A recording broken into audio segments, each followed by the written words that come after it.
Bismillaahi Raxmaani Raxiim. Assalaamu calaykum waraxmatullaahi tacaala wabarakaatu. Kulanti wacan oo wanaagsan dhegeystayaal daawadayaal halkaad naga daawanaysaan waa Soomaali Banaadir TV. Qodobada wararka aad ku dhegeysan doontaan waxaa ka mid noqonaya dadkii ku dhaawacmay qaraxii Afgooye oo saaka loo qaaday Turkiga, xildhibaanada ahlu sunna ee Galmudug oo eedeyn u jeediyey dowladda. Waxaa kaloo aad ku dhegeysan doontaan madaxweynaha Jubbaland oo ka ambabaxay magaalada Boosaaso, Kheyre oo taliyayaasha ciidamada amray sugidda amniga shaqaalaha Turkiga, iyo ahlu sunna oo ka hortimid xubnaha maanta lagu doortay Dhuusamareeb. Qodobadaas ayaad ku dhegeysan doontaan barnaamijka inta uu socdo. Intaasina waxay ahaayeen qodobada wararka ugu door korona, iminkana kusoo dhawaada isagii oo fidsan.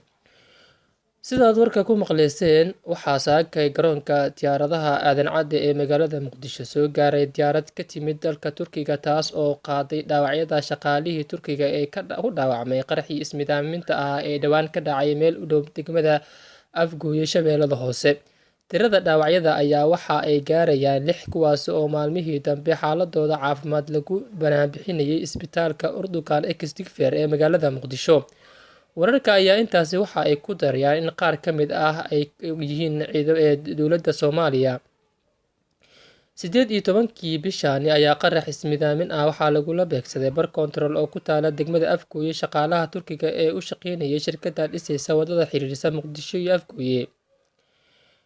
Hagaag dhanka kale haddii aan eegno, ahlu sunna oo Galmudug ku eedeyn xildhibaanada ahlu sunna ee Galmudug oo eedeyn u jeediyay dowladda. Xildhibaanada ahlu sunna ee ku jira baarlamaanka Galmudug oo maanta shir ku yeeshay magaalada Dhuusamareeb ayaa dowladda Soomaaliya ku eedeeyay in ay afduubtay guddiga doorashada Galmudug ee madaxweynaha iyo madaxweyne ku-xigeenka Galmudug. Fadhiga lagu doortay guddoomiyaha iyo ku-xigeenka guddiga oo maanta ka dhacday magaalada Dhuusamareeb ayaa waxaa ka maqnaa xildhibaanada ahlu sunna ee ku jira guddiga, iyadoo lagu sheegay tallaabada guddoonka guddiga lagu doortay lagu sheegay in mid lagu afduubay howlaha doorashada. Kulanka ay magaalada Dhuusamareeb ku yeesheen guddiga doorashada madaxweynaha maamulka Galmudug ayaa waxa ay ku doorteen guddoomiyaha guddiga iyo ku-xigeenkiisa. Kulanka lagu doortay guddoomiyaha cusub ee guddiga doorashada madaxweynaha maamulka Galmudug ayaa waxaa goobjoog ka ahaa guddoomiyaha baarlamaanka Galmudug xildhibaan Maxamed Nuur Gacal iyo labadiisa ku-xigeen, waxaana guddiga ay doorteen guddoomiye iyo ku-xigeenkiisa. Dhanka kale, madaxweynaha Jubbaland oo ka ambabaxay magaalada Boosaaso. Madaxweynaha Puntland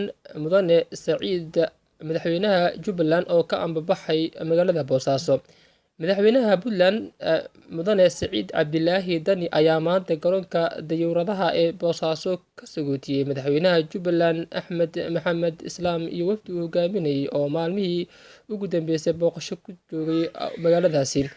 Madaxweyne Dani waxa uu sagootiyay madaxweynaha Jubbaland iyo isaga oo ku welinayay sagootintiisa golayaasha Puntland, maamulka gobolka Bari iyo kan degmada Boosaaso, saraakiisha laamaha ammaanka iyo saraakiil ka tirsan madaxtooyada dowladda Puntland. Labada madaxweyne ayaa warmurtiyeed isugu jira heshiisyo ay wada gaareen iyo eedeyn u jeediyeen dowladda federaalka waxa ay ka soo saareen kulan 2 maalin uga socday magaalada Boosaaso. Dhanka kale haddii aan eegno, Kheyre oo taliyayaasha ciidamada amray sugidda amniga shaqaalaha Turkiga. Ra-iisul wasaaraha xukuumadda federaalka Soomaaliya Mudane Xasan Cali Kheyre ayaa maanta xafiiskiisa kulan gaar ah kula qaatay safaaradda dalka Turkiga iyo Qatar, maamulaha shirkadda NS iyo taliyayaasha booliiska iyo xoogga oo welinaya taliyaha booliiska gobolka Banaadir. Kulanka ayaa intiisa badan looga hadlay dardargelinta mashruuca dhismaha wadada isku xirta Muqdisho iyo Afgooye iyo sugidda amniga howlwadeennada ka shaqeynayay, waxaana la isla gartay in la sugo amniga shaqaalaha wadada dhismaha.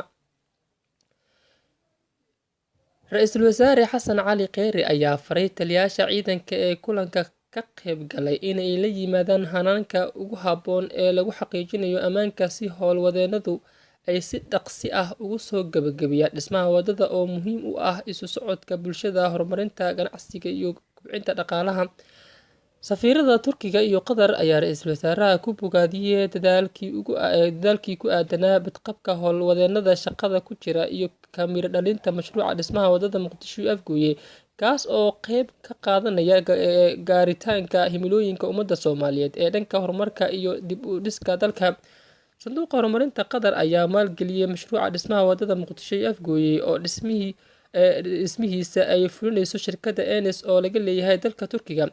Ra'iisul Wasaaraha Jamhuuriyadda Federaalka Soomaaliya Mudane Xasan Cali Kheyre oo shalay kulan gaar ah la qaatay maamulaha shirkadda ayaa ballan qaaday in dowladda Soomaaliya ay mas'uul buuxda iska saareyso ammaanka howlwadeennada ka shaqeynaya dhismaha wadadaasi. Ugu dambeyntii, Ahlu Sunna oo ka hortimid xubnaha maanta lagu doortay Dhuusamareeb. Xildhibaanada Ahlu Sunna ee ku jira baarlamaanka Galmudug ayaa waxa ay maanta si cad uga soo horjeesteen gudoomiyaha guddiga doorashada madaxweynaha Galmudug iyo ku-xigeenkiisa ee maanta lagu doortay magaalada Dhuusamareeb. Kulanka lagu doortay gudoomiyaha iyo ku-xigeenka guddiga doorashada madaxweynaha Galmudug ayaa waxaa ku sugnaa gudoomiyaha baarlamaanka Galmudug iyo labadiisa ku-xigeen, waxaana maanta kulanka doorashada ka maqnaa xildhibaanada Ahlu Sunna ugu jira baarlamaanka Galmudug. Wararka aan ka helin Dhuusamareeb ayaa waxa ay sheegayaan in goordhow ay warbaahinta la hadli doonaan xildhibaanada Ahlu Sunna ee ugu jira baarlamaanka Galmudug, iyaga oo qaarkood sheegay in dowladda Soomaaliya afduubtay guddiga doorashada Galmudug. Tallaabada ay ku dhaqaaqeen xildhibaanada Ahlu Sunna ugu jira baarlamaanka Galmudug ayaa daba socda xilli maalmihii lasoo dhaafay ay hoggaanka Ahlu Sunna loolan ugu jireen sidii ay ku heli lahaayeen gudoomiyaha guddiga doorashada Galmudug. Waa hagaag daawadayaal, intaas ayaan kusoo afmarinaa barnaamijka inta uu socday. Waxaadna ka dhageysanayseen Somali Banaadir TV. barnaamij ciinkan oo kale intaynu dib ugu kulmi doono waxaan idinkaga tegaynaa sidaas iyo ammaano Allah.